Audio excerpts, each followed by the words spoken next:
Whoa, whoa, whoa. Hey, what's going on, everybody? This is Tyrone back with Tech Life. T-Mobile just had a ground-breaking announcement. Now, this video is going to go how it's going to go. The comment section is going to go how it's going to go. This right here, this announcement may be T-Mobile's checkmate move. It very well may be. Now, a big part of this is going to depend on SpaceX and Starlink. Can they actually make this work? That's what I'm seeing right off the bat. A lot of people are skeptical, like, hey, can this work? Can we really do this? And Elon seemed very confident that they are going to be able to do it. And T-Mobile is going to provide them with the PCS spectrum to do it. So your existing device is going to work on this. So this is massive. This is going to require a response from AT&T and Verizon. So again, month after month, as I've been making the videos about Hans needing to compete, right? AT&T is competing on the promotional side, but they will also eventually have to compete further to combat these T-Mobile moves. And these T-Mobile moves just keep coming and coming and coming almost monthly now, right? We got the coverage beyond. Now we got the coverage above and beyond. Fixed wireless access, you name it, they've been dropping it. So here's what we got in the announcement today. And we have a great article here from CNET. I will leave it in the description down below from Eli Blumenthal so you guys can check it out, read it. Like I said, this video is going to go how it's going to go. The comment section is going to be all over the place. T-Mobile is looking to cover 3.8 million square miles of the United States landmass. That is the entire United States. That has never been done before. Mike Sievert was quoted saying, there are 500,000 plus miles of the United States square miles that are not covered by any cellular signal, by anything. Not Verizon, not AT&T, nobody. And they are looking to cover those areas. That is massive. That is groundbreaking in so many ways. Now, a lot of people are out there saying, temper your expectations. I know I said it in my tweet. A lot of people are saying, well, wait, let's see what happens. This is big. The fact that they're even trying to create that partnership and trying to get this working looks like that they are invested. It looks like they are willing and they're wanting to do that. And that at that point, effectively, if this works, and AT&T and Verizon at that time don't have a response, T-Mobile would have the largest native United States network ever in the history of networks. So, like I said, this is a massive move. Again, it's all still early on. Nothing is set in stone. But a few things that they announced here is, if you have the Magenta Max, this feature will be included at no cost to you. That's one big thing. Mike Sievert also mentioned some of the lower plans. It could potentially be an add-on fee that you can maybe pay $5, $10. He didn't give a dollar amount, but he did say that that could be a potential possibility. And I think that's fair. Let's say you are headed to one of those areas where there is Starlink coverage. And I'm sure that will be displayed on T-Mobile's coverage map when that does become commercial. And then you can just pay $10 extra to get that Starlink coverage. For an example, I don't know if that's how it's exactly going to work. I'm just pointing that out in theory as an example. So that's going to be huge. That's going to be massive if this can be pulled off. So next year, this is supposed to go in beta.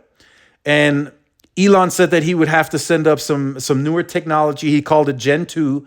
He would have to send some newer, bigger, larger cells up to the satellites and use the PCS spectrum that T-Mobile is going to provide that coverage to all existing phones. So no new hardware will be required for this. So when it goes into the beta, it's going to be texting first, then data, and then calling. That's belief. I believe that's how they said in that order. So they got to test it first. It's going to go in beta, and then eventually it will launch commercially. Now, the way this is going to work, now, this is not going to be anything blazing fast in these areas, right? You're not going to be able to stream any 4K video. You're not going to be able to do anything crazy, but you are going to have a connection. And I think that's what matters the most, right? He said it's about 2 to 4 megabits per cell. They think that they can do several thousand text messages, several thousand of calls, and then a data session too. Email. You might be able, depending on how many people are active on that specific cell or satellite for that matter, you might be able to catch a video or so, or stream some music for that matter. I think that may work. But remember, keep in mind as you're looking at this announcement, these are areas that they would be adding coverage that had nothing.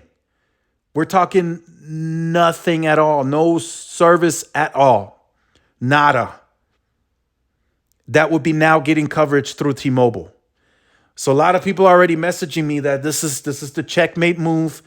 This means within the next 5 to 7 years, T-Mobile could really grow to becoming that number one carrier that they want to be, that they set out at the merger, at all the conferences. They said that they wanted to be the number one carrier. Well, this is another move towards that goal. And this is likely going to require a response from Verizon or AT&T in some way, shape, or form. At this point in time, I am going to say there is no way, no how Hans can sit still anymore. He can't. He has to budge. Something has to give. He's got to drop price. He's got to do something. If he sits still, he is not doing his investors justice. He's not doing the company justice. And if it is going to require a new CEO and a new management team, then so be it. But he's not the one, because he's not competing. Mike Sievert, this is his one up on John. This move right here, this announcement, if this works properly and everything goes good, this is his, I put my stamp on T-Mobile's move. This is the one that Mike Sievert is going to be remembered for, not John. So just keep all of that in mind. Like I said, this video is going to go the way it's going to go. The comment section is going to go the way the comment section is going to go. But this is huge. I'm telling you guys right now, no matter how this is perceived, I don't care if you're down to kilobits, if you're down to 1-2 megabits, if you're like, no, this needs to be as fast as a native network elsewhere. No, remember, these areas had never had any coverage, and T-Mobile is trying to provide that starting next year in the beta phase. Keep that in mind. T-Mobile is trying to solve a problem. And that's what businesses are for, solving problems. And this is a big one. And T-Mobile is onto something big here, something groundbreaking. Just keep that in mind. And who knows, maybe in the future, like Mike Sievert said, backhaul partnership could come out of this. Those cells could potentially get better, and maybe more spectrum can be made available to Starlink from T-Mobile. Who knows? Possibilities are endless. But keep in mind, this is massive. So make sure you guys stay tuned to the channel for more. We're going to talk about this some more. We're going to see some other reactions. We might get some follow-up content. We'll see. Like, share, subscribe, follow my social media outlets. This is Tyrone with Tech Life. See you in the next one. Peace.